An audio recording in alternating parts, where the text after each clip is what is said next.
So normally we change settings so it doesn't look like we're doing everything on the same day. Maybe I'd change my hat or something. Not today. So, so we're just cutting them one after another. So I'm here with my assistant, Yana Desev. Denev. Desev. Desev, yeah. All right. There you go. Bulgarian name. It's a Bulgarian name. Yeah. So she's going to ask me a question. I have no idea what this question is. That's the way I like it because I don't want to do any homework. Okay, I've done all my homework. I've lived here for it'll be 10 years this year. So what do you got for me this time, Yana? So I'm curious. What Louisiana itself is known for its widespread corruption politically and otherwise. And New Orleans is no exception to this. Yes. What is your favorite, perhaps most amusing example of this? And maybe how it affects our day-to-day life in New Orleans? You can take this any way you like. I will take it anyway. So I'm not going to tell about stories about going to City Hall, which is a nightmare to go to City Hall to get anything done, okay?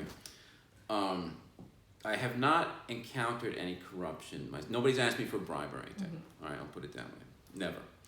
And the guy we bought this house from, where are we? We're at La Belle Esplanade, number one place to stay in New Orleans, according to TripAdvisor, since 2014. Number 2 in the United States, number 16 in the world, as I never get tired of saying. But this was a bed and breakfast before Katrina. And so it has a special license to, it's so complicated. So it's zoned as a bed and breakfast. And so I have all these conditional uses that I can have on it. Okay, it's a whole, just like 24 of them. I have to have the parking lot in the back that nobody ever uses. It's a total waste of space, all this other stuff. Can't have weddings here, which is fine. And I have 5 rooms altogether. Okay, so, but it's written into the deed. Okay, this is what this lot is zoned for. And so I asked him, how did you do this? He's like, I had to go all these meetings in City Hall and have all this stuff reviewed and whatnot. And so I asked him, did you have to bribe anybody? Because like you think, oh, that's how everything gets done. They bribe. He says, no, nobody's ever. He's a lawyer too. He says, no, nobody ever asked me for any of that. It's just a long, complicated process where one hand doesn't know what the other hand is doing. Because when you go to City Hall, nobody knows anything. No offense to the great workers down there for city government, but nobody knows what they're doing, okay? And you never get the same answer from the same person that you saw last week. You go, oh no, we don't do it that way. You need all this other paperwork. Why didn't you tell me this last week? Because they don't know. Anyhow, so I haven't seen any firsthand corruption. That said, everything gets done haphazardly here. So even if I wanted to, like, I'm not allowed to cook here at La Belle because we don't have a license to cook, okay? Because we only have 5 rooms. Now, if I wanted to cook, is the city ever going to come here and look at it? No, they don't care. I know plenty of my competition cooks. If I had a wedding in the back, would the city ever notice? Probably not. They have other stuff to do. I don't know what they're doing, but they have other stuff to do. So you just do whatever you want until the city gets involved, okay? Until the city gets in the way is what it is. So like you have Buffa's down the street. You know where I'm talking about? Okay, Buffa's, 24-hour bar. You have music in the back. It's one with the oval window, right? Yes, white building, all lit up with neon. It's very nice there. I always tell people, don't go sit in the front room and say, why did you send me this crummy bar? I didn't. I sent you to the back room. That's where the action is back there. Food's very good. I mean, it's not the fanciest meal you can have in New Orleans, 24-hour bar, but the food is good. All your New Orleans classics. Anyhow, so they've been playing music there forever. Okay, before it was a music place, there was gambling in the back room, which you weren't supposed to know about, but it was a gambling hall in the back. And so anyhow, there's been music here forever, like since the 60s, 70s.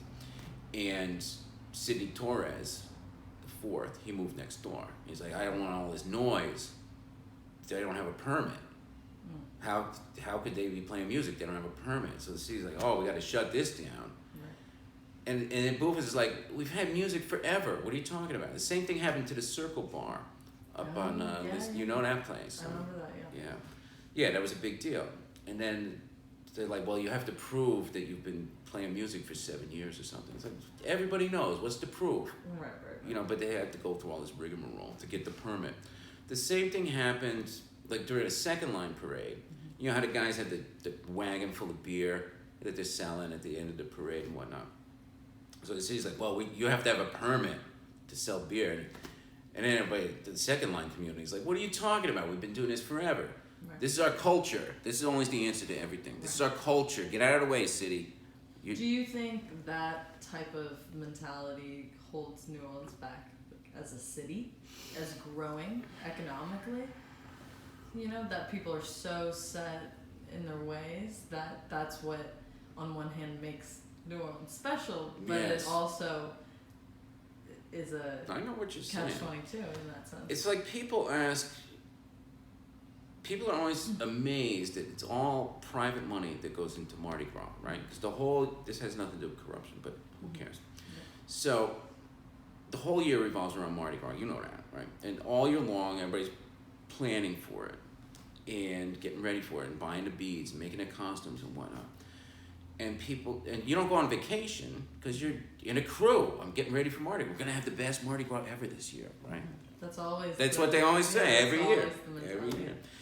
And so people who aren't from here, they're like, why are you spending all this money on plastic beads that you're going to throw away for one day? The day of your parade. Mardi Gras, of course, is more than one day. And they don't get it. Whereas I was talking to Goody, and he used to be in the crew of Hermes. He's a big businessman. You don't know who he is. You don't know him. But he's a big business contractor. Ryan Goody. Yeah, I met him. Well, that's not Ryan. I'm talking about his father. His father? I'm talking about his father. See, it's a big city, but it's like a small town. You bump into the same people all the time. No, I'm talking about his father. So his father used to be in the crew of Hermes. And he's just telling me, all these young guys, they moved to the city, and he asked me, what can I do to make the city better? And he says, you got to join a crew. That's what will make the city better. Mardi Gras, bigger Mardi Gras, that's what makes the city better. It's a very different perspective here than anywhere else that I've ever lived. Well, that's not true. I used to live in Naples, Italy, okay? Which is like living in an opera. All right, and that's what it's like here. It's like it's totally skewed. Our one product that we still make here is good memories, okay, and that's what it's all about. It's about having good memories, and making it not just for us, but for whoever comes here. And if you have a real job, like an office job, I did have that once when I lived here, and like nobody shows up on time. Just me. I'm management material. I showed up on time. I'm wearing a suit. So everybody shows up late. Then you spend like a half hour talking about why we're late. And then, heaven forbid, you sit at your desk and work through lunch. No, we're going to have a nice sit-down lunch with a cocktail before we go back to the office and finish up the day. And then I got to leave early because I got stuff to do with my kids. And it's a totally different mindset. Their family and their lives are more important than working.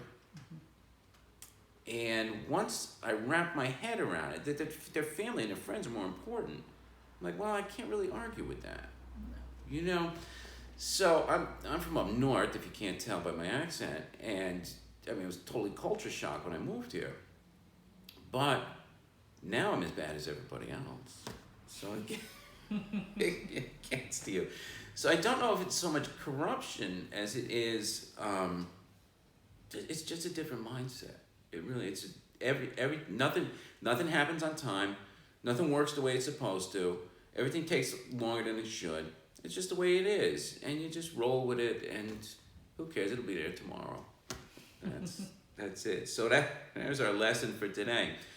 Have a great New Orleans day today. Please come to La Belle Esplanade. That's what we're here for. I'm happy to talk about anything New Orleans related. You do not need me to point you to Bourbon Street. Your friends have already told you that before you came here. So it's right down there. No worries. You got a 20-minute walk away. But when you're ready for real New Orleans, this is it. This is where I live, and this is what I like to share with you. So, a votre santé, mes amis. Ciao.